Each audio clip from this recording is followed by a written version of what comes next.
Terapi Quran adalah pengobatan dengan membaca Al-Quran.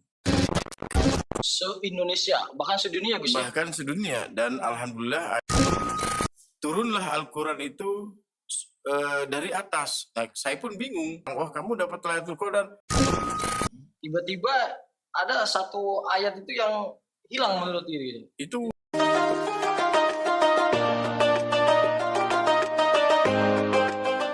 Bismillahirrahmanirrahim. Assalamualaikum warahmatullahi wabarakatuh. Berjumpa lagi dengan saya di channel kesayangan kita bersama, yaitu Al-Hikmah TV 07. Pada kesempatan yang penuh berkah ini, saya kedatangan narasumber. Beliau adalah seorang Direktur Bank Sampah Majelis Taklim Kecamatan Koja. Untuk itu, jangan lama-lama, kita langsung saja perkenalkan dengan beliau. Assalamualaikum warahmatullahi wabarakatuh. Assalamualaikum warahmatullahi wabarakatuh. Mohon izin Kiai diperkenalkan dulu biar teman-teman tahu nih. Assalamualaikum warahmatullahi wabarakatuh. Waalaikumsalam warahmatullahi wabarakatuh. Nama saya akrab dipanggil dengan nama Gus In. Kami sebagai Direktur Bank Sampah Majelis Taklim Kecamatan Koja dan sebagai pimpinan Majelis Dai Bank Sampah. Dan alhamdulillah kami sebagai tokoh inspirator DKI yang alhamdulillah kami mendapat gelar menjadi tokoh inspirator di DKI Jakarta. Oke, jadi tadi udah diperkenalkan oleh narasumber kita pada kesempatan hari ini. Dan beliau ini punya metode pengobatan yang diberi nama atau berjuluk dengan terapi Al-Quran. Ya Gus ya? Ya, alhamdulillah. Jadi untuk itu mungkin biar kita sama-sama tahu apa sih terapi Quran itu, bagaimana cara kerjanya, dan lain sebagainya. Mungkin langsung saja deh untuk narasumber kita Gus Iing untuk menyampaikan terkait terapi Quran itu. Monggo Gus. Terapi Quran adalah pengobatan dengan membaca Al-Quran. Yang alhamdulillah dengan izin Allah Subhanahu wa taala, terapi Quran ini baru pertama mungkin di dunia, berkhusus di Indonesia, baru pertama alhamdulillah kami yang menangani terapi Al-Quran ini. Se-Indonesia, bahkan sedunia Gus ya? Bahkan sedunia, dan alhamdulillah ada dari Saudi Arabia waktu itu telepon kami untuk terapi Quran. Saudi Arabia? Ya, beliau mengatakan bahwa inilah manusia pilihan karena belum ada yang namanya terapi Quran, pengobatannya si pasien itu membaca Al-Quran.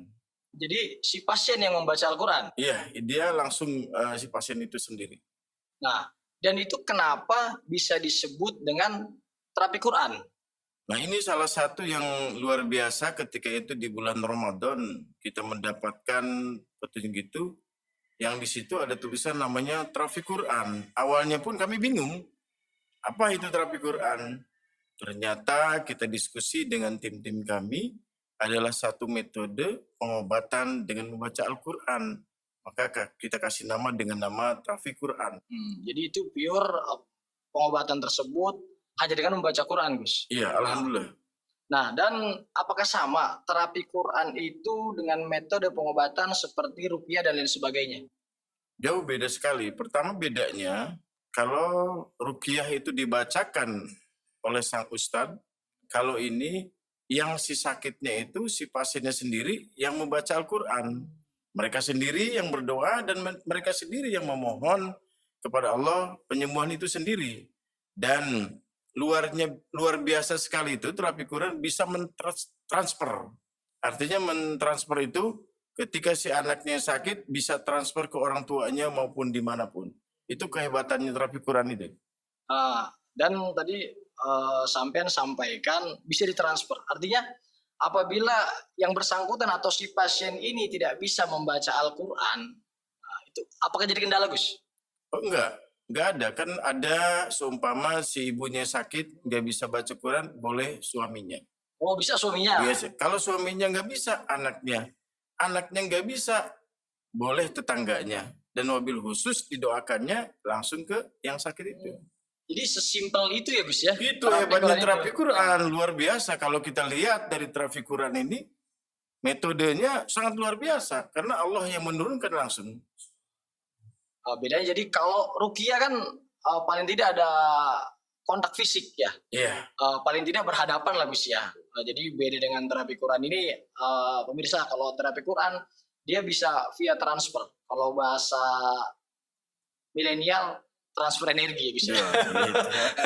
Transfer energi itu luar biasa itu. Nah, satu lagi Gus, terapi Quran ini apakah ada gurunya, ataukah ada ijazahnya, ataukah Gus Iing ini belajar dengan siapa gitu Gus? Jadi terapi Quran ini kebetulan di bulan Ramadan, di malam ke-7, ketika itu jam di atas jam 12, nah, turunnya itu pas setengah 2.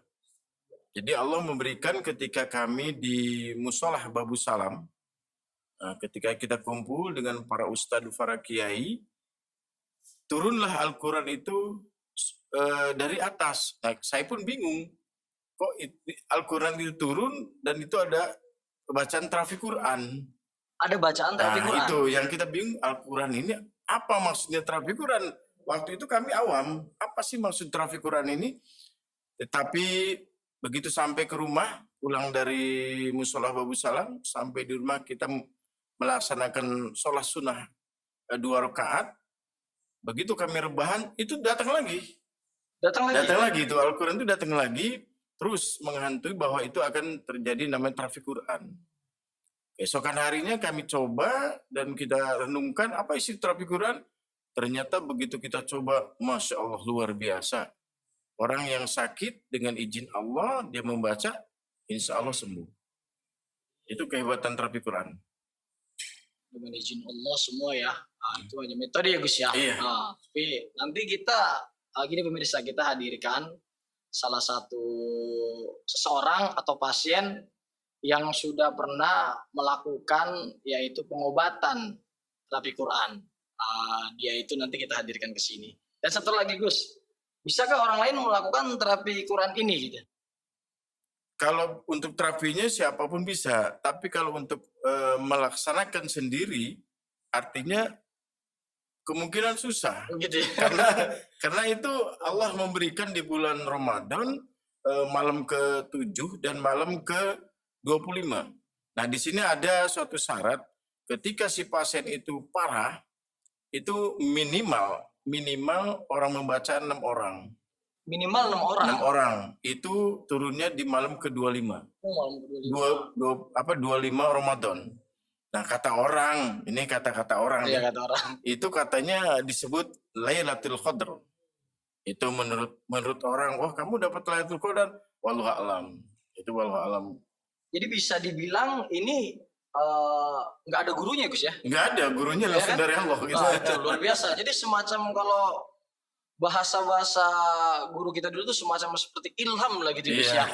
Semacam ilham yang langsung diturunkan oleh Allah kepada orang-orang yang dihendakinya ya. Dalam hal ini mungkin Gus Iing sebagai pengobatan yang disebut tadi terapi Quran gitu kan. Oke lah, langsung saja nih kita sudah ada tamu berikutnya, yaitu salah satu pasien yang pernah menjalankan terapi Quran. Nanti kita tanya aja langsung deh sama beliau apa yang dirasakan, bagaimana, seperti apa. Nanti mungkin beliau bisa langsung menjelaskan kepada kita. Silakan Bapak. Waalaikumsalam warahmatullahi wabarakatuh.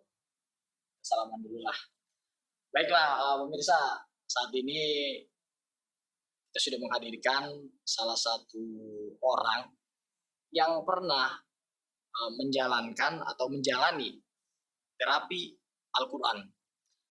Baiklah, untuk itu langsung saja kita berkenalan nih sama beliau, karena udah ada di tengah-tengah kita, bisa langsung kita mintai pengalamannya. Untuk itu dengan Bapak siapa nih? Kenalan Bapak Mulyadi tinggal di mana Pak? Di RW 7. Jadi Bapak sudah pernah menjalani terapi Quran ya Pak ya? Iya betul. Nanti pada saat videonya nanti kita kita cantumkan ya, Gus ya. Pada saat beliau melaksanakan terapi Quran yang dibimbing langsung oleh Gus Ing. Jadi Bapak Mulyadi itu punya keluhan apa Pak sebelumnya Pak? Jadi gini, sebelumnya saya itu yang dikeluhkan adalah awalnya itu lambung, Lambung. suka perih, minum obat, nggak sebentar hilang, kumat lagi begitu. Nah, itu udah berapa lama Pak penyakit itu? Udah lama.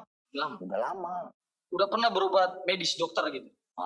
Ya itu kata dokter, ini katanya awalnya, wah ini coba kasih obat ini aja, obat lambung. Terus sebentar doang, hilang, ntar sembuh lagi gitu kan. Nah, terus saya ke musola, salam, pas kebetulan pada waktu itu bulan puasa, bulan Ramadan, ketemu Gus Ing. Beliau. Nah, Akhirnya suruh terapi Al-Quran.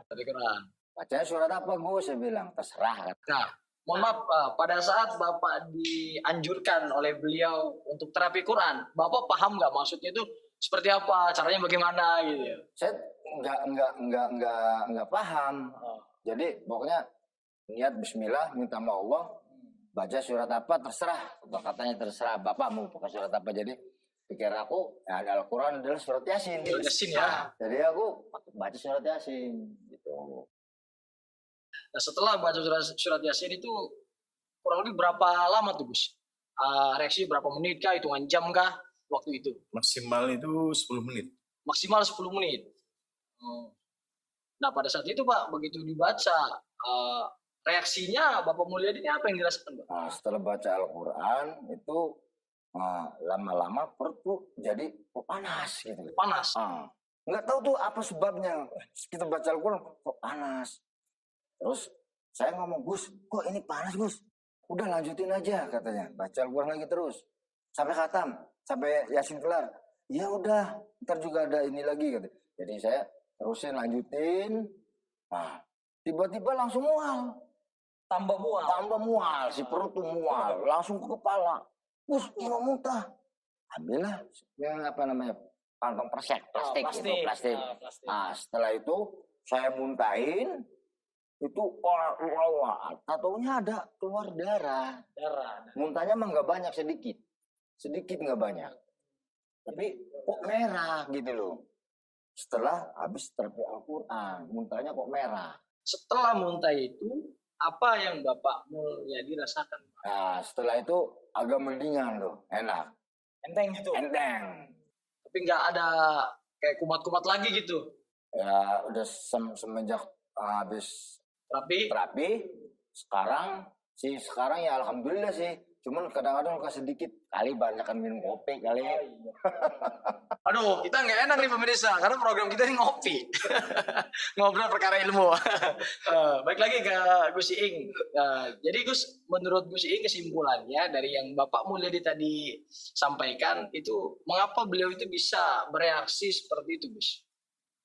Kalau saya lihat beberapa orang yang terapi itu reaksinya berbeda. Berbeda-beda. Ada yang memang muntah, ada yang kayak setrum, ada yang histeris dan sebagainya. Ini salah satu Pak Haji Mulyadi ini, dia karena dia lambungnya luka, jadi dia mengeluarkan suatu dahaknya darah. Nah, itu pun yang istilahnya memohon dan meminta beliau sendiri. Jadi beliau sendiri. Nah, itulah keagungan Al-Quran, suatu mujizatnya Al-Quran, sehingga istilahnya mengeluarkan isi penyakitnya. Itu alhamdulillah luar biasa. Nah, selain Bapak Mulyadi ini, Gus, adakah yang pernah diterapi Quran lagi oleh Gus Iing dan mengalami reaksi yang dalam tanda kutip mungkin aneh gitu? Ada, salah satu ada di keluarga gua itu. Mungkin bisa diceritakan, Gus? Dia histeris dia. Jadi ketika kita terapi, matanya melotot warna merah. Melotot. Terus tangannya berteriak ke atas, terus berteriak, dia sampai histeris. Berteriaknya kencang sekali. Nah, itu mengakibatkan menurut dia bahwa ingin mengeluarkan isi yang ada di tubuhnya. Jadi bisa saya artikan mungkin gangguan jin atau apa Gus? Nah, seperti itu. Jadi menurut dia tuh dia kena malas, terus dia punya sesuatu kurang di badan kurang enak, Iya. nah dengan izin Allah, ketika dia membacakan Al-Quran, dia mengeluarkan isinya tuh, histerisnya keluar. Tapi banyak, selain itu ada lagi yang merasa disetrum. Disetrum. Ya, jadi ketika baca itu, saya pun sebagai yang menterapi juga heran gitu. Kenapa heran? Karena kok bisa berbeda-beda gitu. Padahal Al-Qur'annya satu. Al-Quran satu, Ternyata memang wanunajilu minal Qur'an ma huwa shifa. Jadi nah di sini baru paham bahwa Al-Qur'an itu sebagai segala obatnya. Nah ini baru memahami saya setelah mendapatkan ilmu dari Allah Subhanahu wa taala. Nah, kemarin saya dapat informasi, Gus, ada juga salah satu orang yang diterapi Quran oleh panjenengan, tiba-tiba ada satu ayat itu yang hilang menurut diri. Itu udah ada. Ada seperti itu, Gus? Udah ada salah satu orang terapi Al-Quran, surat Al-Ikhlasnya hilang. Al-Ikhlasnya hilang. Hilang, tidak bisa dibaca. Itu satu. Ada lagi yang satu, semua isi Al-Quran itu tidak dibaca. Itu Hilang, tidak putih kebaca sama yang bersangkutan, tapi Gus Iing bisa Bisa melihat, baca. bisa baca. Iya, Hanya mereka orang tidak tersebut. bisa. Semua bisa baca, dia sendiri tidak. Tapi yang satu yang luar biasa, ada seorang ustadzah itu memang diperlukan oleh umat. Nah, dia begitu terapi, dia mengeluarkan cahaya di Al-Qurannya. Dari Al-Quran Dari keluar cahaya. Al-Qurannya cahaya dan dia pun heran. Nah, dia punya namanya jantungnya bengkak. Pembengkakan jantung. Pembengkakan jantung sehingga kalau jalan tuh hanya kekuatannya 2 meter. Jadi kalau 2 meter dia berhenti dulu, menenangkan napas, nah dia baru setelah menenangkan dia berjalan. Karena dia kegigihannya ingin mengaji dan membimbing umat, nah begitu terapi, Al-Qur'annya dengan izin Allah keluar cahaya. Keluar cahaya. Keluar cahaya. Sampai ada satu yang dia ingin melihat cahayanya, ini cahayanya dari mana gitu. Sampai dia tengok-tengok ke atas kiri kan, dari mana keluar cahayanya. Nah dia prakteklah di rumah. Nah ceritanya kan di praktek nih. Sampai di rumah nggak keluar-keluar cahaya. Jadi dia praktek sendiri gitu, Praktek itu semua, dia ngadu lagi, Gus. Kok saya nggak keluar cahaya? Iya, iya. Wah, walau itu Mbak. Subhanallah yang bahasa. Itu yang luar biasa. Jadi ternyata Al-Quran itu subhanallah. Ketika saya ya bisa, artinya dengan membaca Al-Quran bisa menolong orang banyak, bisa bermanfaat. Nah, terapi Quran itu sendiri itu, Gus, dilakukan hanya untuk pengobatan ataukah ada keistimewaan lain, Gus, di dalam terapi Quran itu? Jadi keistimewaannya banyak. Ada para pengusaha yang memang ekonominya bangkrut, kita lagi ada beberapa orang, dibangkitkan lagi ekonominya dengan terapi Quran. Ada lagi satu, ingin membangun masjid, madrasah, dan saya bilang, sudah kita terapi Quran dan memohon kepada Allah dengan munajat kepada Allah dengan wasilah membaca Al-Quran, dan alhamdulillah diberikan kemudahan, kelancaran untuk rezekinya ya terus sampai sekarang berdiri. Alhamdulillah. Jadi bukan hanya untuk pengobatan ya, Gus ya, tapi juga bisa sebagai wasilah atau sebagai syariat untuk mohon kepada Allah dimudahkan rezekinya ya, Gus ya. Kurang lebih seperti itu. Nah, jadi begitu pemirsa, obrolan kita nih, obrolan ngopi, ngobrol perkara ilmu.